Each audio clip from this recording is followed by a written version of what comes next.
রমজান আমরা ওই যুদ্ধের পিছনে লাগিয়ে দিয়েছি। যুদ্ধ নিয়ে এত ব্যস্ত, এত আমাদের বিশ্লেষক তৈরি হয়েছেন, মনে হচ্ছে আমেরিকা ইরানের চেয়ে বিশ্লেষক বেশি আমাদের দেশে। বিশ্লেষণ করতে করতে আমাদের মাথা খারাপ করে দিলাম, রমজানটাই শেষ করে দিলাম। মূল কথা আমাদের মনে রাখতে হবে, আহলে হাদিস আন্দোলন বাংলাদেশ একটা মৌলিক বিষয় আপনাদের সাথে বলার কথা ছিল, দরকার ছিল, যেটা নিয়ে আমরা অনেকেই বিভ্রান্ত হচ্ছি। বর্তমানে রাজনীতি নিয়ে আমরা এত ব্যস্ত, আমাদের রমজান শেষ। রমজান আমরা ওই যুদ্ধের পিছনে লাগিয়ে দিয়েছি। যুদ্ধ নিয়ে এত ব্যস্ত, এত আমাদের বিশ্লেষক তৈরি হয়েছেন, মনে হচ্ছে আমেরিকা ইরানের চেয়ে বিশ্লেষক বেশি আমাদের দেশে। আমরা হাজার রকম বিশ্লেষণ করে এক একটা ফলাফল বের করে নিয়ে আসছি। সম্মানিত উপস্থিতি, এর মধ্যে কোনো ফায়দা নেই। মৌলিক কথা হচ্ছে এই, আমাদেরকে মনে রাখতে হবে যে ইসলাম দিয়ে আমরা সবকিছু মানদণ্ড যাচাই করব। প্রথমত, ইসরায়েল বা ইরান যেই মারামারি করছে, আমেরিকা যারাই মারামারি করছে, এক পক্ষ নিশ্চয়ই জালেম, আরেক পক্ষ মাজলুম, তাই না?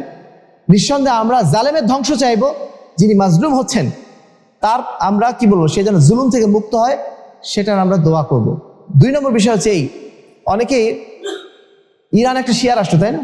ইরানে অনেকেই আজকে বিশেষ করে আলী খামেনি সহ ইরানে যারা মূল লিডার, তারা অনেকেই মারা গেছে। তো আমাদের অনেক ভাইরা তারা না জেনেই তাদের জন্য ইস্তেগফারের দোয়া করছেন, তাদের জন্য অনেকে আমরা দেখতে পাচ্ছি আবার রাস্তায় মিছিল করছেন, অনেকে আবার তাদের জন্য গায়েবানা জানাজা পর্যন্ত পড়েছেন। শিয়াদের বিষয়ে আজকে আমরা এতটাই গাফেল, শিয়ারা মুসলমানই না এটা আমরা জানি না। শিয়াদেরকে আমরা মুসলমানদের একটা পার্ট মনে করি, আমরা খুব উদারতা দেখাতে যাই যে ওরা আমাদের ভাই। সম্মানিত উপস্থিতি, আপনি যাদেরকে ভাই মনে করেন, ওরা কি আপনাকে ভাই মনে করে?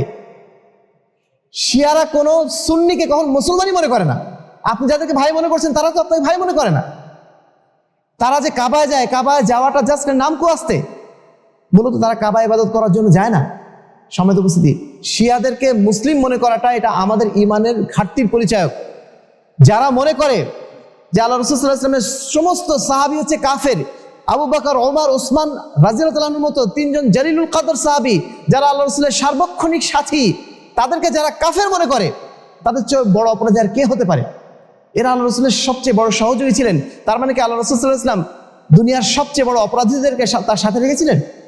তাদেরকে অপমানিত করা, তাদেরকে কাফের বলা, আল্লাহ রসুলকে অপমানিত করার শামিল না? যতই তারা মুখে বলুক আমরা আল্লাহ রসুলকে মানি, কিন্তু আল্লাহ রসুলের সাহাবীদেরকে যখন তারা কাফের বলেছে, নিঃসন্দেহে তারা আল্লাহ রসুলকেও অপমান করছে।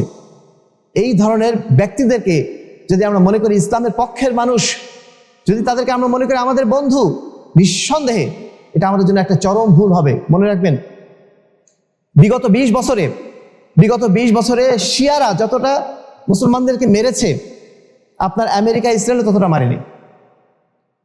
হয়তো আমরা প্রকাশ্যে সেটা দেখি নাই, ভিতরে ভিতরে আজকে সিরিয়া, ইরাক, ইয়ামেন, অন্যান্য দেশ, বাহরাইন, অন্যান্য দেশগুলোতে বহু মুসলমানকে তারা হত্যা করেছে তাদের বিভিন্ন ধরনের সিস্টেমের মাধ্যম দিয়ে, যেটা হয়তো আমরা বুঝতে পারি নাই।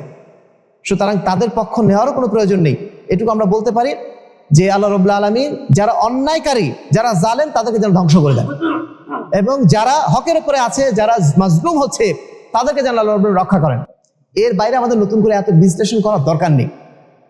বিশ্লেষণ করতে করতে আমাদের মাথা খারাপ করে দিলাম, রমজানটাই শেষ করে দিলাম। মূল কথা আমাদের মনে রাখতে হবে যে অবশ্যই শিয়ারা মুসলমানদের বন্ধু নয়। এটা যদি মনে রাখি তাহলে হয়তো আমাদের অনেক বিভ্রান্তি কেটে যাবে।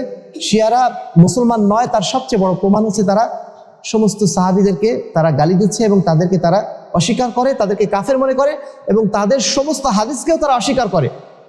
তো মাত্র 4 জন সাহাবী বাদ দিয়ে সমস্ত সাহাবীকে যারা অস্বীকার করে, তাদের হাদিসকে যারা অস্বীকার করে, ইসলামী শরীয়তে তারা আর কি বাকি রেখেছে? কিচ্ছু আর বাকি নেই।